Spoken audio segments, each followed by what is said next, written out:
Welcome back to another episode of the Higher Level Podcast. So joining myself and James Doolan on the show tonight, we have former Cage Warriors champion and current head coach at SBG South Shields, ALEX Enlund, and also on the show we have Adam Proctor, who will be fighting on the 26th of September, and that's against Mason Jones for the Cage Warriors Welterweight title.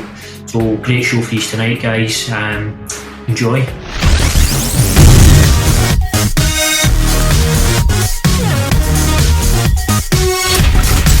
So obviously, thanks for coming on the show, Alex, Adam. We appreciate the time.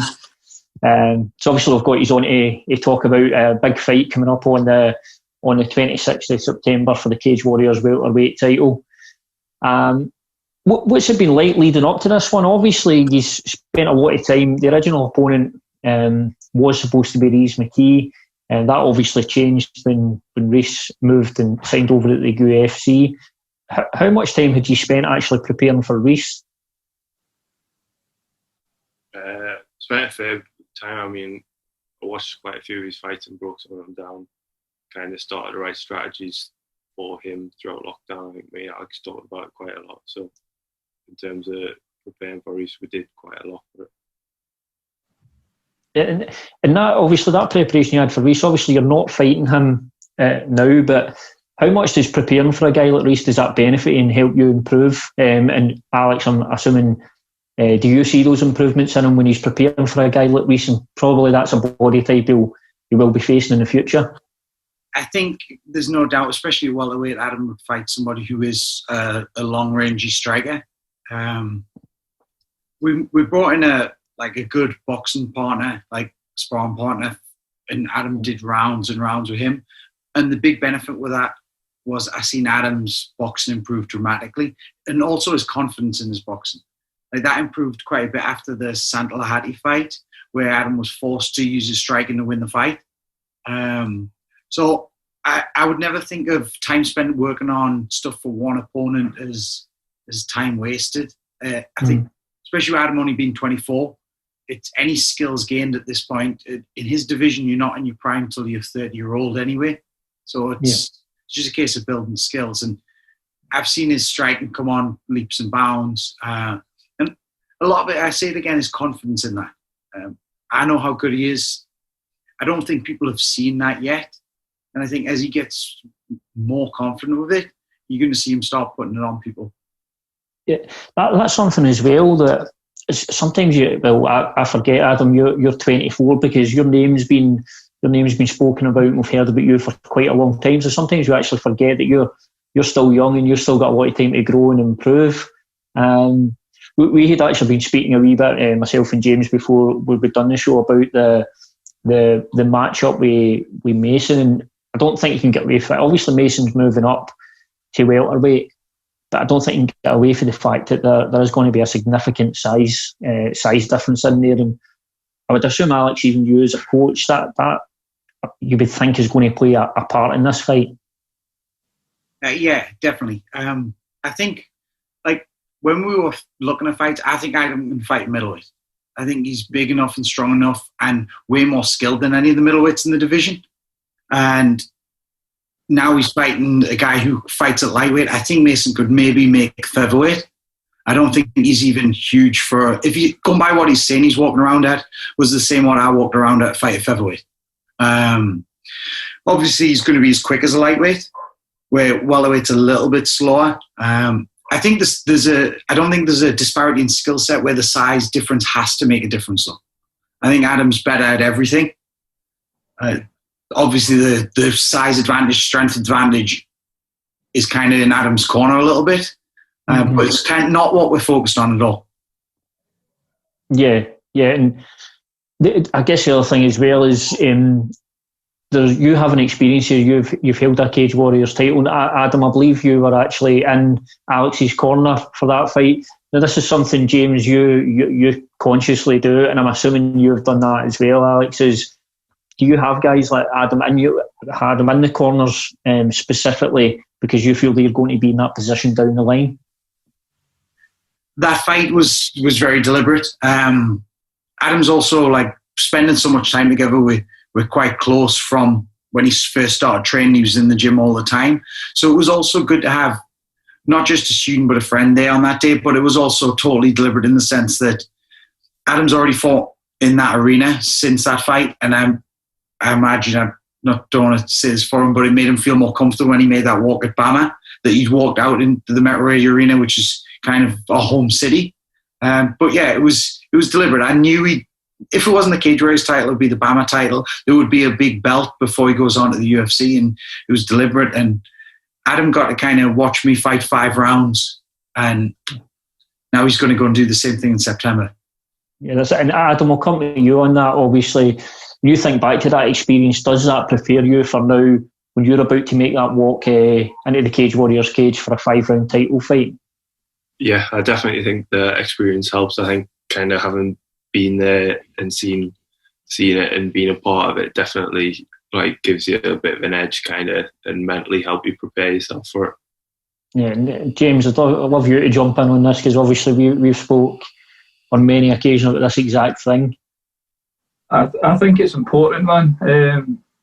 It'll help even things like with Adam visualising and stuff like that. Like before he makes the walk, even before he got to Cage Warriors or the big shows in BAMMA stuff, he's been backstage with Alex and seeing how the show runs and made the walk through the crowd and stuff like that. It's such a massive thing, I think, for young fighters. I'm still a wee bit shocked that you've just brought up the fact he's 24. It feels like he's been about for so long now. Like he's already established, and then when you kind of drop in the fact that you're 24, I was like, Jesus fuck. But that taking the younger guys to the shows and stuff like that is something we've done for a long time. We used to have like Graham Turner and stuff like that cornered me and Paul McVeigh, and it's just been a tradition. And we stole it off of Brendan Ingle, to be fair. We used to take Nazim Hamed to Harold Graham's British title fights and stuff like that, just to get him used to everything, so that nothing really comes as a shock when he gets to fighting at that level. And you can tell, and Alex will know this, like you can tell the students that are going to make it to that level, just usually for their work ethic and the time and their attitude and stuff like that, and how they are in the gym. So usually when we select guys like that to go, they know like they're planning something for us. We've done it there with Mark Ewan. He's cornered at Bellator and at the UFC and stuff now. And it's an important part of the process, so you can even see just how the business side of stuff works as well as the fights. And then I remember like going to like kind of early UFCs and taking like Logan McGonigal cornered at the Hydro and stuff like that, and you've seen like it was the night Bisping fought Talis Lettuce, and Bisping was in the change room next day, and you could see like even Michael Bisping's quite nervous and stuff like that. And it's important for these guys to see that kind of stuff. Yeah, absolutely. Yeah, but I think, like you're saying, you can tell the guys who are going to go that far. They're also the guys who want to be around. They want to be in the corner. They want to be at every event. That this is like, it's an individual sport on the night almost, but that work ethic as a team is kind of what helps me choose the guys who help in the corner. So I always think that the guys who give their all for their teammates a little bit, who can impersonate opponents and things like that, are the guys who deserve to be in the corner.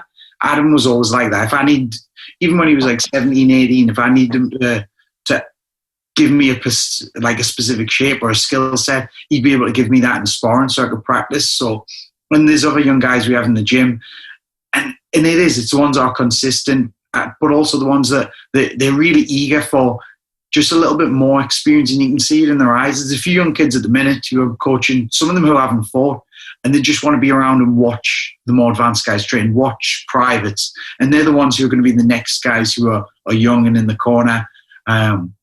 With this fight, we're not going to take, I think it's just going to be myself and Matt Inman, with it being 4 days in a hotel quarantined and stuff. But this would be a great opportunity when Adam maybe defends a belt for us to bring, with Alex Williams is only 15-year-old, competed at IMAFs.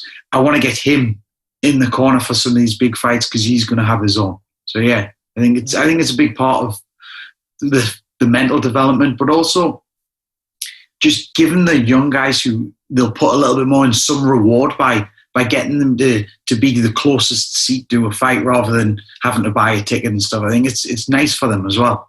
and it rewards them for kind of that being a team player. It kind of shows them that level is attainable for them if they work hard, and just like kind of follow your guidance and stuff. It's always there within touching distance for them if they just stick to the path and work hard. I think that is important. Yeah, absolutely. And the other question I actually had for you was with regards to this matchup with Mason Jones. Looking back at some of your fights, Adam, sometimes when you're fighting guys, they're almost in a defensive mode from the start and hanging back. It looks like Mason potentially may come into this fight and go forward and be aggressive. Is that something then that's going to suit you and sort of just fall into your style and make it a better night for you, do you feel? Yeah, I certainly think Mason's going to be a bit more aggressive and push a bit more than past opponents, but I think that also gives me a lot more opportunities to work more stuff and showcase a few more of my skills and just show a bit more, like a wider version of my skill set as well. Yeah, and obviously with Mason coming in, he's obviously a title holder at the moment. Does that add a bit of something else to the fight as well, where potentially a really good victory here and you get a bit more shine off that, beating a current champion as well? Yeah, I mean, obviously Mason's good. He's a lightweight champion. I think he's 9-0. He's a solid opponent. So I think beating to a guy like that definitely puts your name up there. Yeah. I'll come over to you sort of with the same questions, Alex. Do you feel this is then an opportunity if Mason does come out and come forward and he's aggressive? Do you feel it's an opportunity for us to see just more from Adam, more than we've maybe seen in previous fights, and showcase his skill set even more than he has in the past? Yeah, I definitely think so. I think a lot of Adam's opponents, once they realise how good Adam is, and everyone underestimates him. He's a bit of an introvert. He doesn't talk a lot. He's not loud. He's not brash on the internet talking about how good he is. And I think a lot of people underestimate him. And then they get in there with him and realise how good he is, how much he's actually thinking during the fight. And it's the same as in football. Do you know, when people would play Man United, they'd put 7 at the back. Do you know, like, people kind of shut up shop a little bit. If you watch the Madras-Flaminas fight, I think once we put out the footage of our strategy during the whole training for our fight, and I think Madras watched every single bit of it. The second it started to come off, you could see him crumble, and he just went into survive and holding on anytime Adam was on top. And even with his striking, he was probably thinking he was going to knock Adam out. He didn't throw any shots that were even attempting that, and it was a hard fight to finish because the guy just no longer wanted to get beat. Same thing happened with Rubinho. He just backed off looking for one big shot or trying to fire a low kick. And as soon as Adam took him down, he didn't try to get back up really. He just kind of held on and tried to limit the damage. I think with Mason Mason says he's going to pop up. Yeah, one, I don't think he'll be able to. I think he'll really struggle with that. But when he tries, that's when guys turn their back. Not to bring it too much to my career, but when I took guys down, they all tried to get up because they thought they could knock me out. And that's what he gives it back. I never went out and made somebody give me the back. They all gave me it because they tried to get up. Guys aren't doing that with Adam. One, because his wrestling's way better than mine was. And two, they just don't want to lose. And they'll hold on and they'll survive. There's some stuff in Adam's skill set that we've kind of worked a little bit more aggressive ground and pound, some different postural stuff so he can get more shots off, so he's not giving guys the opportunity to time up. But I know Mason's going to pop up and he's going to eat some shots on the way up, and then he's going to make more mistakes instead of just holding on. Adam's going to be probably 20 pounds heavier than him. It's going to be a long 25 minutes if he holds Adam on top of him. So, yeah, I know he'll want to get back to the feet as quick as he can, and that's when guys take the back. It's not jiu-jitsu. Guys get on the back when people try to stand up and they get tired and they make mistakes. So the more he tries to win the fight, the easier it's going to be for Adam to put him away. And I'd love to bring you in, James, on this and give your thoughts on the fight, and if anything you want to shoot across to the lads. I think Alex has pretty much nailed it on the head. It's so hard to finish people who don't want to get finished. Like, you need to just keep your posture right, keep your elbows in, make sure you don't give your back, and even hold on in certain positions and stuff like that. It can be frustrating, and you can see that in a bunch of Adam's other fights. And you probably got these guys are probably turning up on the night, maybe underestimating or something, and then getting in there and getting cracked in the head with a punch, or maybe when they feel his pressure and stuff like that, they're just, it's like they stop trying to win, and they just get into survival mode, or limp, what we call it in here, limp mode. So they're just trying to get to the 15-minute bell or the 25. But I don't think Mason Jones is like that, and I think sometimes when somebody's actually trying to fight you back, it can be easier to get finishes, or it can be easier to hurt them and get ahead of them, instead of them just kind of playing again, or trying to run at the clock and stuff like that. I think we were talking about this earlier. I think looking at the trilogy thing coming up is amazing. We're kind of happy to be party and stuff like that, but the fight that is standing out now, and it seems to be getting a lot more attention than the others, is Adam versus Mason. Yeah, certainly it's an exciting time, obviously, with everything else that's been going on recently. And we've had the UFC and that, but if you're an aging man like me, staying up to 6 a.m. just doesn't happen anymore. So it's much nicer to be able to watch some fights at a reasonable time, where I'm not lying comatose by 1:30. So that's a benefit with Cage Warriors as well, as we get to see fights UK time. And for you as well, Adam, does this feel like a bigger event, with everything that's been going on leading up to it? Obviously, with COVID, with gyms being shut, and you're preparing. I'm assuming there's been a lot of preparation online, like digitally. You've been coaching when needed, Alex.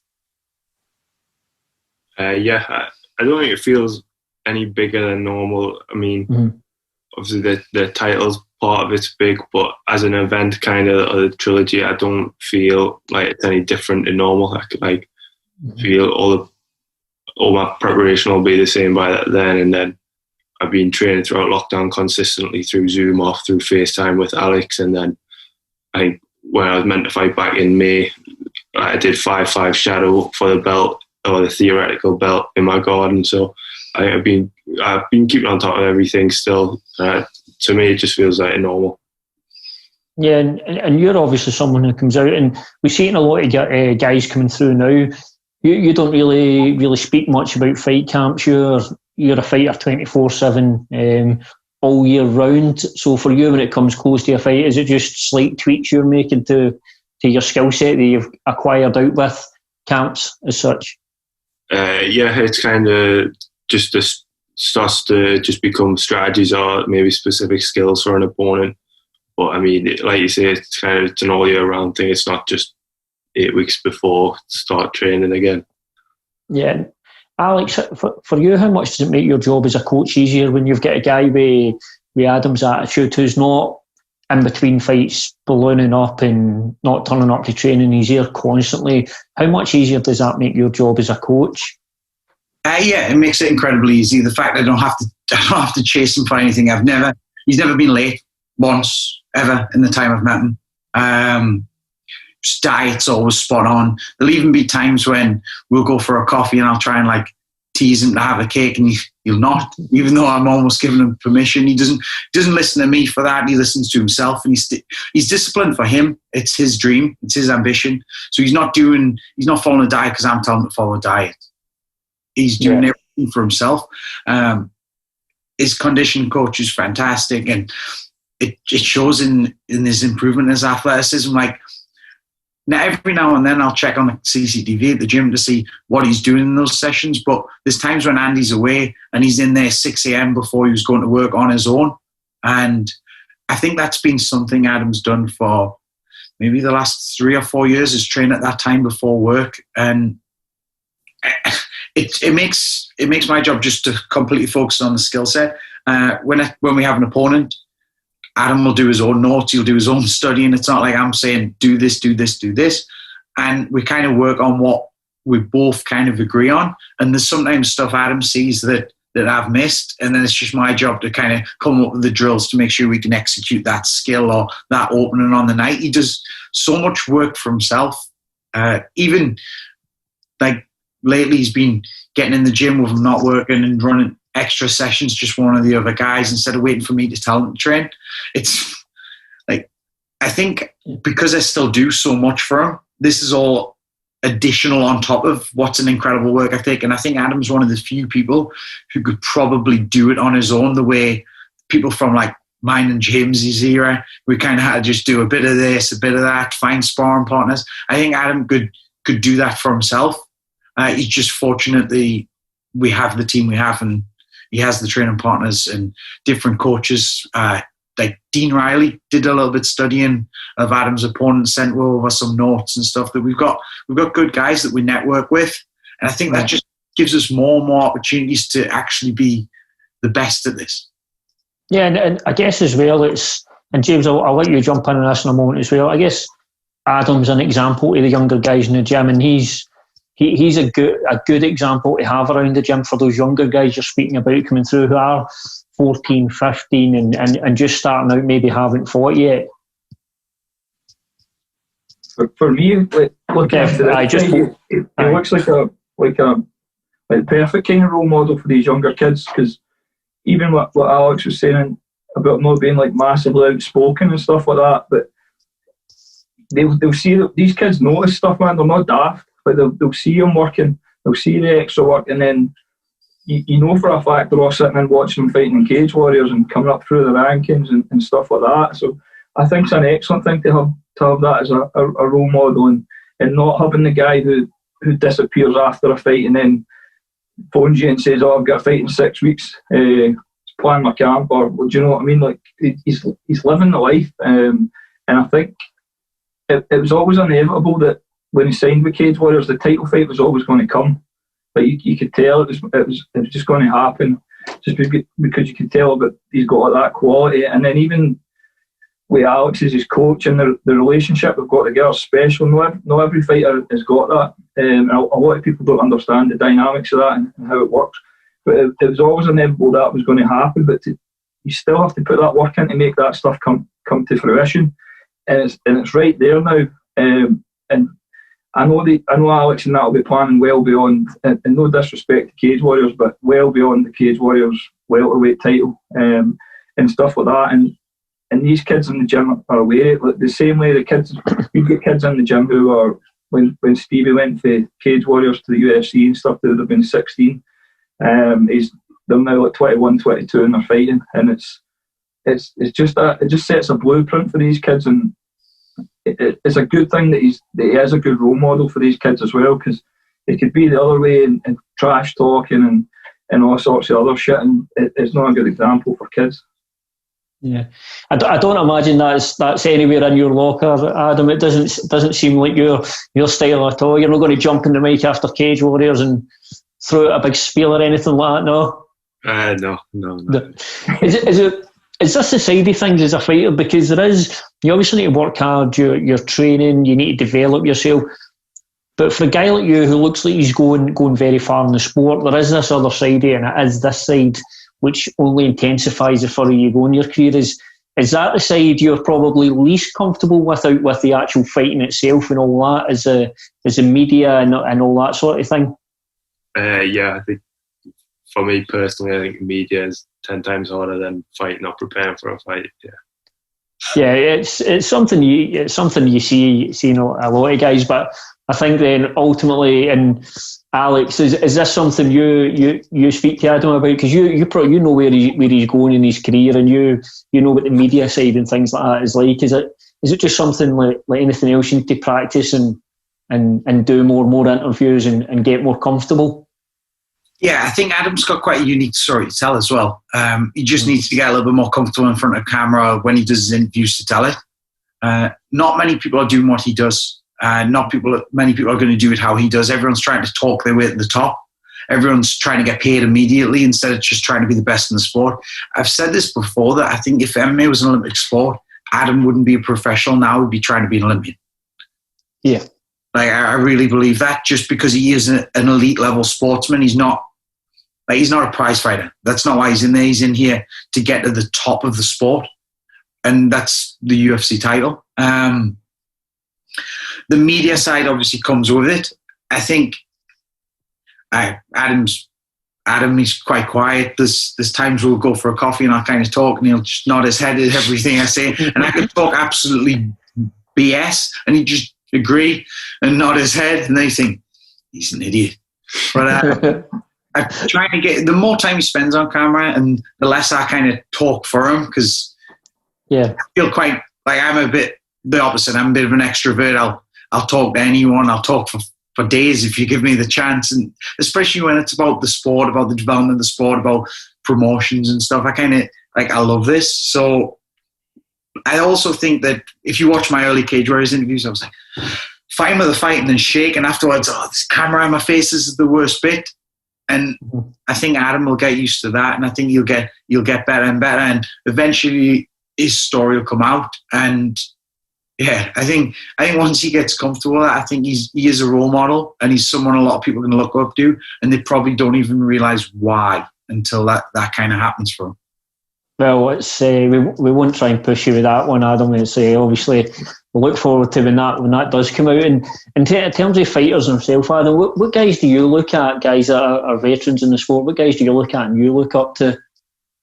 Guys who I kind of always studied, like GSP, Jones, Rockhold, could be people like that. Kind of like study them. I mean, GSP is the obvious one, kind of not the biggest talker, more of a martial artist, so people like that. Yeah. I mean, Khabib and Jones, obviously. Khabib and GSP. Rockhold, bit different. He is a bit of a talker.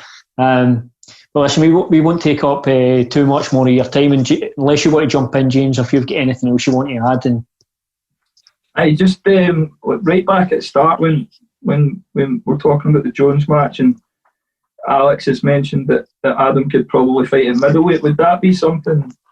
Say you win the welterweight title in 5 weeks, I think it is.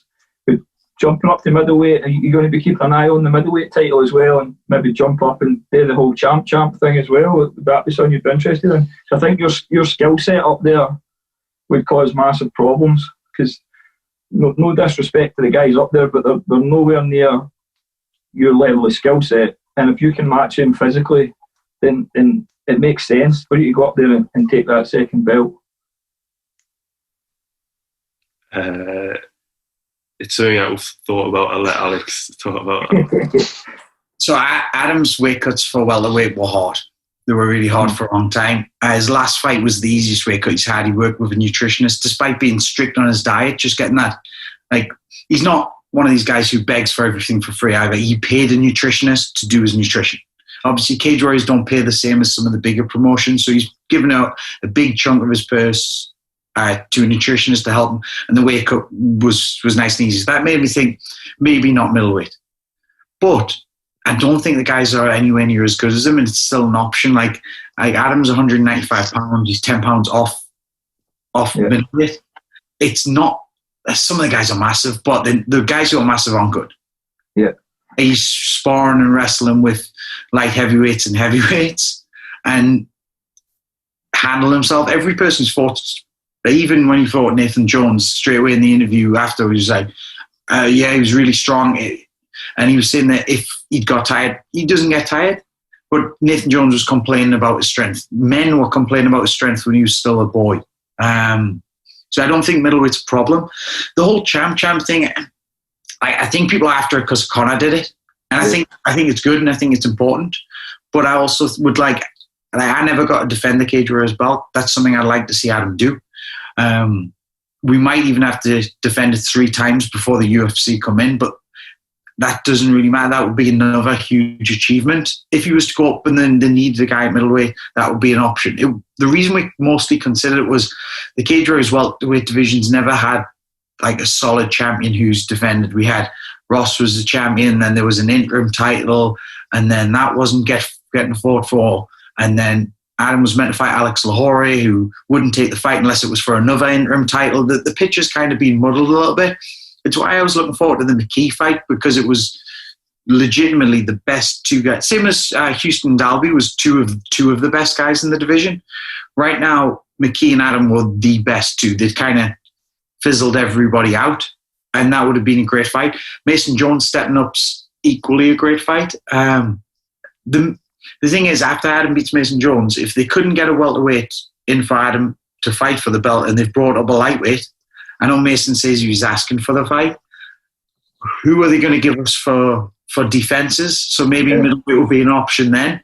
It just kind of, Adam wants to be a bit more consistent this year. Tell you so then middleweight will be an option, but I don't think he really wants to do it for the champ things that I think a lot of people want it for the attention it brings, for the comparisons to McGregor, because some people are chasing fame and not necessarily chasing being the best at their weight in the sport. I know if you defend that belt 3 times, you get to keep it as well. We've got Paul McGregor's up the stair. I know McGregor had to hand both his back when he signed with the UFC. And famously, he was kind of complaining about Cage Warriors wanted the belts back because they hadn't defended them. But I know when you defend it 3 times, Cage Warriors like to keep that belt, man. It's always a really nice belt to have in the trophy cabinet, that one. Because Stevie had to hand his back, but McVeigh got to keep his bantamweight one. He defended it 4 times, I think. The last thing, I know you say this quite a bit, Alex, but in a lot of fighters, it's almost cliche with some guys going on about being a better version of themselves every time they go out. But with Adam, you can, like, I think I've got a decent eye for fighters, but I watch his fights and I can see it, like, new subtleties and new bits and pieces. And how's your process with that? So, like, you go off the last fight, have you already got stuff you want to work on, or you take stuff for the last fight and then you come up with plans in the gym? So you just like constantly like refining stuff or adding to the game and stuff like that just to keep them progressing, because once you stop learning, then that predictability sets in and it becomes less fun for both of you, but it makes them a wee bit more beatable. But he's one of the fighters, you can, a lot of coaches and fighters will say that this is the best version of me and all that shit, but when you watch Adam, you're like, every time you see him he looks more comfortable. And he's doing stuff you've not seen before, and you know what he's capable of. He's got like the good wrestling. If he gets on your back, you're fucked and stuff like that. But the last time he was moving about and jabbing the guy's face off and stuff like that, is this something? How do you process that? Just keep adding to the game and obviously evolving and getting better. I'm never very nice to him. I think that's like I'm quite critical. I'm kind of if you were a fight as a ship, that I'm not interested in fancy sales. I'm going to plug every single hole. So even after some of Adam's fights, I'm breaking down things he could have. It's not necessarily things he did wrong, because he does very little wrong. It's always opportunities he missed and trying to give him more options that he didn't take advantage of, or other shots he could have threw. But Adam's hypercritical of himself as well. I think neither of us give Adam a good time. I think sometimes fighters and sometimes coaches are yes men and they give the guy a pat on the back way too much, and sometimes fighters are delusional and they think they're better than they are. I think it's a combination of how grounded Adam is, and also the fact that the week after the fight he wants to be back in the gym. He's working on new things. We do little games in sparring where, like, if he's clearly winning a round and we struggle to get the guys in the gym on Adam's level, so he always spars with a limited criteria sometimes, where he's only allowed to use techniques or strategies that aren't in his strength. So sometimes we have some good judo guys, and I'd rather him spar and only try and trip. I don't want him to double them. Yep. Like, I take away his best weapon with spar like that. There'll be times when he likes a certain shot or he's throwing a certain kick, and I'll just tell him to keep hitting it and sparring, and then he'll go and work on it that way. I just think at 24 as well, he's a sponge. How can he not keep getting better? If you think about a lot of guys 24 still in the amateurs where you see those huge improvements, he's making them as a professional. He's been doing this since he was 14. And most people at 24 are just finishing university, so they are still learning. He also doesn't see himself as the finished product. May never ever see himself as that. It may be a case of saying, right, now's your time done in this sport, because he'll always see you like a higher level he could get to. But I'll also let you answer that a bit. Yeah, I think this is kind of not being content with yourself, kind of. I think obviously confidence within the skill set that you have, but then also being aware that there's still a lot of things that you could improve on. And then even if you do feel confident in it, I think there's always a better way, or it could be slightly tweaked or slightly refined, especially with like Alex's eye helping us do all that kind of stuff. So yeah, it was perfect. Keeping a white belt mentality type of thing. Yeah. Like, I was really wanting to push him to work on like his orthodox striking. This was a couple of years ago, his orthodox striking and tighten up his boxing a little bit. And Adam's kind of play was you wanted to spend more time southpaw. He was comfortable with that, so then that's what he spent his time on. You'll have seen that in the fights, that he's then started to switch stance a lot more. Yeah. He comes up with like some of the stuff he wanted. There's a kick he throws at the minute where I was a bit like, oh, but he likes it and he's landing it. So then he plays with it first and then starts to catch guys with it frequently, and then it's kind of part of your game. Yes, it's just constant improvement. That's I guess what it all comes down to. Well, listen, lads, thanks very much for coming on the show and taking some time to chat to us. Obviously, just for anybody watching, Adam's fighting Mason Jones, and that's on the 26th of September. So yeah, tune into that one. And again, thanks for coming on, and best of luck on the 26th of September.